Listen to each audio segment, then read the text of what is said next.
আসসালামু আলাইকুম ওয়া রাহমাতুল্লাহ।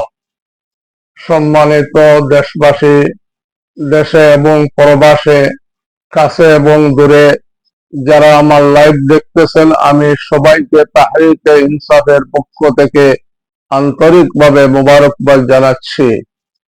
আপনারা টাইটেল দেখে, হেডিং দেখে বুঝতে পারবেন আজকে খুব গুরুত্বপূর্ণ লাইভ, গুরুত্বপূর্ণ কয়েকটি ভিডিও আপনাদেরকে দেখাবো।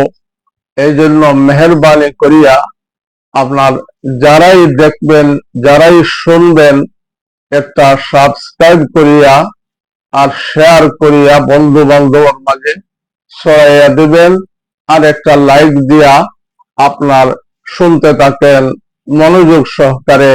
আজকে অত্যন্ত গুরুত্বপূর্ণ কয়েকটি সংবাদ আছে আপনাদের সামনে পেশ করার জন্য। সম্মানিত দেশবাসী, আপনারা দেখতেছেন বাংলাদেশের অবস্থা খুবই নাজুক পরিস্থিতি। আজ একটি দেশ মুসলমান শাসকগণের 57টা মুসলিম দেশ, এই এই এই 57টা মুসলিম দেশের শাসকগণের ঐক্য না থাকার কারণে আজকে ফলস্তিন নামে একটি স্বাধীন রাষ্ট্র বিলীন হয়ে যাইতেছে, যেটা এবং নিরীহ মানুষকে আপনার অকাতরে জীবন দিতেছে। মানুষ আপনার কয়েকদিন পর পর যুদ্ধবিরতি হয়, আবার লঙ্ঘন হইয়া আবার যে মানুষ বাড়িতে ফিরে আসে তাদেরকে আপনার শহীদ করিয়া দেওয়া হইতেছে। আমি একটু ভিডিও আপনাকে দেখাইতেছি, এই মর্মান্তিক ভিডিওটা দেখবেন কিভাবে তারা মানুষকে হত্যা করতেছে। এই দেখেন ফিলিস্তিনের অবস্থা। যেই আপনার সাহায্য করার এগিয়ে যাচ্ছে তাকে হত্যা করার জন্য, শহীদ করার জন্য চেষ্টা চালিয়ে যাইতেছে। আর মুসলমানের এই রাষ্ট্রটি রক্ত রঞ্জিত হইতেছে। মুসলিম শাসকগণ আপনার চেয়ে চেয়ে দেখতেছে, কোন প্রতিকার করতেছে না। এই জন্য 57টা মুসলিম দেশকে বলবো, আপনারা আর কত রক্ত জড়াইবেন, ফিলিস্তিনকে স্বাধীন করেন, আর ফিলিস্তিনের পাশে সব মুসলিম দেশ অংশগ্রহণ করেন। এটা আপনাদের কাছে, প্রত্যেক মুসলিম দেশের কাছে আবদার জানাইলাম। এই হলো আপনার ফিলিস্তিনের অবস্থা। এবং আমাদের দেশের অবস্থাও করুণ হইতেছে। আমাদের দেশে মারামারি, হিংসা, হানাহানি এই সমস্ত চলতেছে। আপনারা ডক্টর ইউনূস সাহেব বলছেন, আপনার সতর্কবাণী দিয়া বলছেন যে আপনারা সতর্ক থাকুন, দেশে এমন ভাবে গন্ডগোল হবে, অরাজকতা হবে, যেই অরাজকতার জন্য উনি অশনি সংকেত বলিয়া জনগণকে সাবধান থাকার জন্য বলিয়াছেন। এই জন্য জনগণ হিংসা হানাহানি না করিয়া এই দেশকে আপনার বাঁচানোর জন্য, আপনার কিভাবে বাঁচানো যায়, প্রত্যেকের জন্য ইমানি দায়িত্ব এই দেশকে বাঁচানোর জন্য। দেখেন এই দেশকে অস্থিতিশীল করার জন্য আপনার কিভাবে আপনার অস্ত্র আপনার জমা করা হইতেছে। এটা চিটাগাঙ্গের রাউজান উপজেলায় আপনার এই সমস্ত আপনার অস্ত্র আপনার ধরা পড়ছে। অস্ত্রগুলা অত্যন্ত মারাত্মক, যে অস্ত্র দিয়া মানুষকে মারার চেষ্টা করতেছে। অনেক অস্ত্র বাইরে হয়েছে, আপনারা দেখছেন। এই দেখেন আরেকটি ভিডিও, যেটা একটি বিএনপির কর্মীর বাসা থেকে আপনার চট্টগ্রাম রাউজান উপজেলায় একটি বাসার ভিতরে থেকে আপনার কামাল উদ্দিন নামে বিএনপির এক কর্মী, যদিও উনি আওয়ামী লীগ করতেন, কিন্তু বিএনপি নামলিয়া আপনার এই অস্ত্র শস্ত্র আপনার জমা করতেছেন এই দেশকে অস্থিতিশীল করার জন্য। এই ভিডিওটা আপনাদেরকে দেখাইলাম, সরকারের দেখবেন।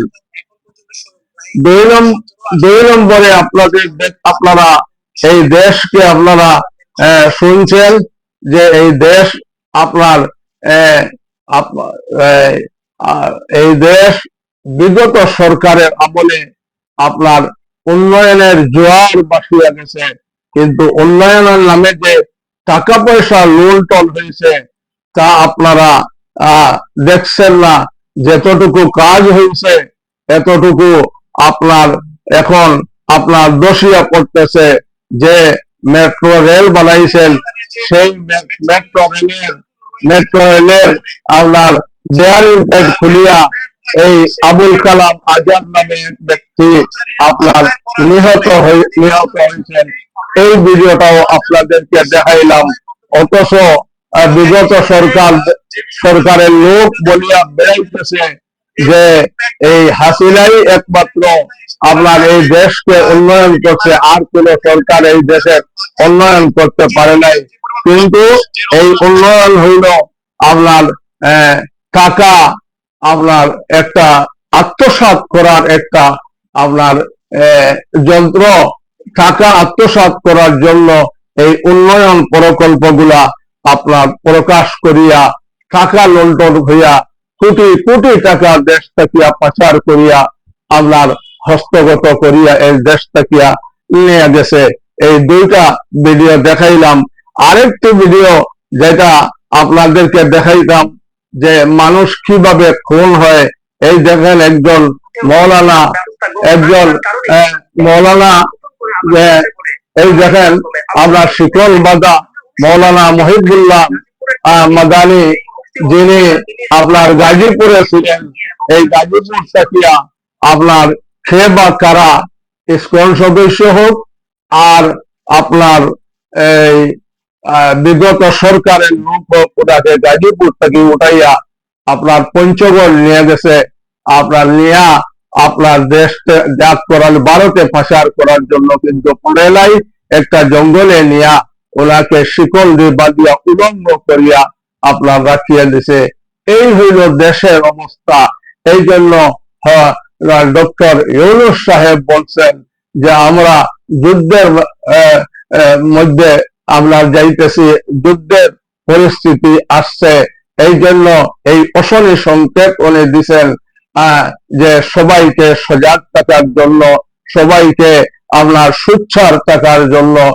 আরেকটি কথা যেটা না বলার নয় যে জুলাই সনদ, এই জুলাই সনদটা আমি প্রধান উপদেষ্টা মাননীয় ডক্টর ইউনূস সাহেব আপনি কমিশন করছেন, কিন্তু কমিশন করিয়া কারোর কাছ থেকে আপনি আপনার সাহায্য পাইবেন না। আপনি নিজ উদ্যোগে এই জুলাই সনদটাকে সিগনেচার করিয়া আইনি বৈধতা দিয়া আপনার এইটা মানুষের কাছে পেশ করেন।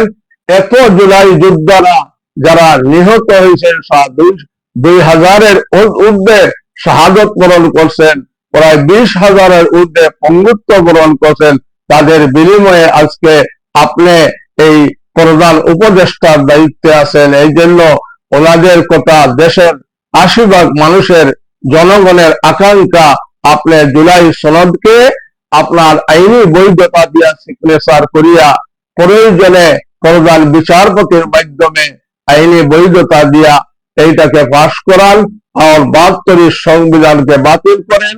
আর এই সনদ দিয়া দেশকে চালানোর জন্য আপনাকে অনুরোধ জানাচ্ছি, যে সরকার আসবে এই সরকার এই জুলাই সনদের মাধ্যমে এই দেশকে পরিচালনা করবে। এইটা আমার প্রত্যাশা আপনাদেরকে জানাইলাম। 2 নম্বর হইল যে একটা এই জুলাই সনদটা আপনার গণভোটের মাধ্যমে হবে।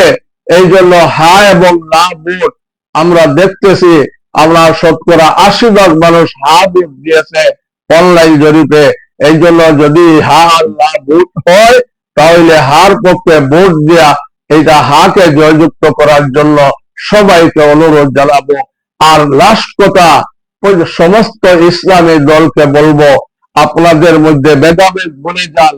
আপনারা যদি অনৈক্য করেন যে যেভাবে আপনার ফলস্তিন আজকে বিলীন হইতেছে, এইভাবে বাংলাদেশও বিলীন হয়ে যাবে যদি আপনারা অনৈক্য দেখান। আমাদের মধ্যে বিভক্তি থাকতে পারে, আপনাদের মধ্যে আদর্শগত মিল না থাকতে পারে, কিন্তু সবাই ইসলাম চায়, সবাই ইসলামী নাম দিয়ে দিছে।